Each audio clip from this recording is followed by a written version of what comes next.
Bună, dragilor, bun venit în Obrac. Astăzi suntem aici, lângă Idstein, dar nu mergem, pentru că în 5 zile suntem libere și acum am 4 zile să fiu libere.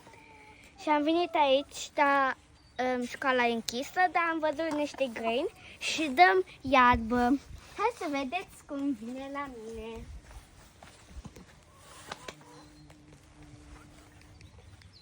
Cot, cot, cot, cot, cot. Vedeți? Arătați-o și pe mami meu.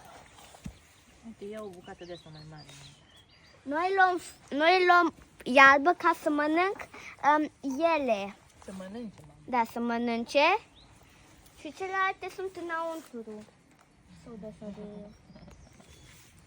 Nu prea văd iarbă. Nu prea văd? Ia la mama, na. Vedeți? La mine vine și nu mă piște, pentru că eu sunt mai mică.